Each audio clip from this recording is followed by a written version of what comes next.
intra-faith differences, interfaith disputes become violent. That is the real challenge. This will be one of the 4 concerns which I'll try to address this morning. Why is there violence in relation to intra-faith and interfaith disputes? Number 2, I shall try to look at how we can minimize conflicts related to faith, intra-faith and interfaith.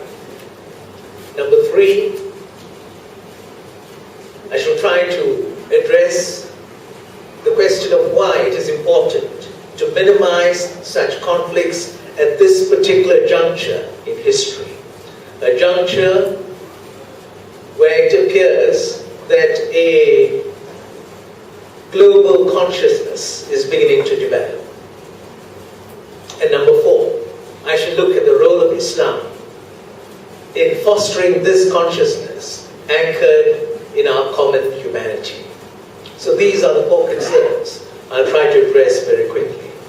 Number 1, the question of violence. Intra-faith violence and interfaith violence are not necessarily similar in terms of their causes. There are similarities, but there are also differences. Now, in the case of intra-faith violence, dogma in the interpretation of the 3 T's has a lot to do with intra-faith violence. Dogma in relation to text, teaching, and tradition. The 3 T's. A very dogmatic, bigoted approach which is allowed to develop. You have religious teachers who rouse passions, who provide these interpretations, develop a following, and then an incident erupts. When an incident erupts and it involves that particular community or segments of the community and that particular dogmatic, bigoted interpretation, you have violence. Of course, there are groups outside who manipulate situations like this, who may even have a big hand in creating violence in certain instances, but nonetheless, dogma, narrow, bigoted dogma, has a very big role in intra-faith violence, violence within a particular religious community, between different sects, whether it's Shias and Sunnis or other sects in Islam or outside Islam. Now, what about interfaith violence? Now, interfaith violence may also be linked to the 3 T's, but the 3 T's, to my mind, friends, would not be the critical factor. Inter-religious, interfaith violence is very often linked to issues of occupation, conquest by a group which may be associated with a particular religion, conquering a land belonging to people who are part of another religion. It's linked to sovereignty, it's linked to the question of rights, which will be part of sovereignty. These are the issues that very often create conflicts that appear to be conflicts between 2 different faiths, when actually the real reasons have very little to do with religion or faith as such. It's connected with, as I said a while ago, occupation, sovereignty, rights, issues of that sort. Look at Palestine. It's not a fight between Muslims on the one hand and Jews on the other, or Muslims and Christians on the one hand and Jews on the other. In fact, the religious dimension is minimal. The real issue is land. It is history. It is identity. Likewise, if you look at Kashmir, the issue is not Hinduism versus Islam. It's a question of, again, occupation, land, identity.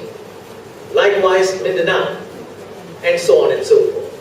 And if you look at some of the other conflicts that confront us, like Iraq, Afghanistan, here again, it is sovereignty, it is land, it's not religion per se. But what happens very often is, you find that religious elements seep into these conflicts. Like in the case of Iraq, conquest of Iraq in 2003 is also linked to the invasion in religious terms of a violent, virulent, vile type of Christian evangelism. And this is something which has never been highlighted in the mainstream media. But this type of evangelism has played a very big role in that conflict.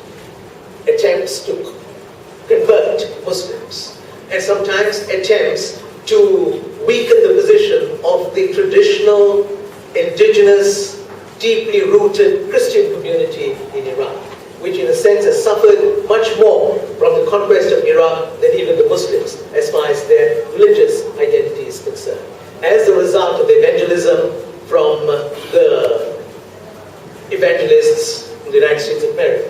You know, the son of Billy Graham, Franklin Graham, was one of the first to set up a camp in Jordan weeks after the conquest of Iraq, after the invasion and occupation of Iraq. And likewise in Afghanistan, you have evangelists coming from Korea and other places involved in active proselytization, and there's a reaction from the other side. So what you're seeing today, like what had happened in Iraq, the terrible incident, the killing of Christian worshippers in a cathedral in Baghdad by a group that calls itself the Islamic State of Iraq, linked to Al-Qaeda, that is in some ways the reaction to evangelism, it is a reaction to occupation. Now this is something we have to keep in mind. How religion seeps into conflicts that initially have very little to do with religion as such. Friends, how do we minimize conflicts of this sort, which I think is what we should be concerned about? Number one, I think it is so important to understand these conflicts. Like in the case of intra-faith violence, we cannot all the while put the blame upon the CIA or Mossad or other groups and try to exonerate dogmatism and bigotry within our own religion. It's just not right, because it won't take us far. It is true that those forces may be involved, but our responsibility is something that we must be prepared to show them. There is dogmatism, we have to understand this. So understand conflicts of this sort. Likewise, if you look at interfaith conflicts, don't put the blame on religion, when actually the reasons are connected with, as I said a while ago, occupation, sovereignty, and factors of that sort. So let's first try to understand violence connected with faith.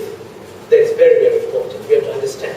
Understanding means disseminating our understanding through the media, through civil society groups.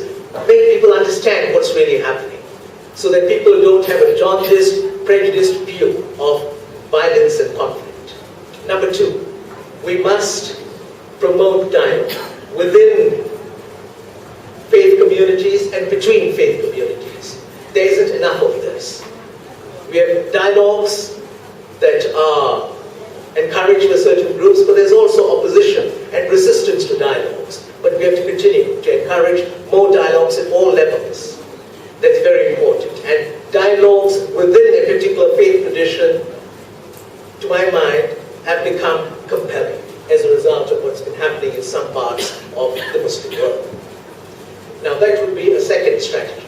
The third, I think civil society groups and the alternative media should launch a massive global campaign against violence. Against violence. Not just violence as an act, not just violence as it expresses itself in particular situations. We have to fight against violence in its totality, the whole culture of violence.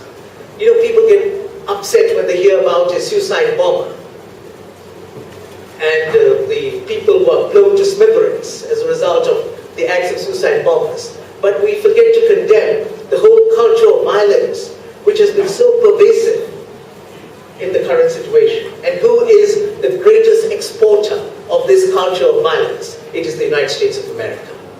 You look at its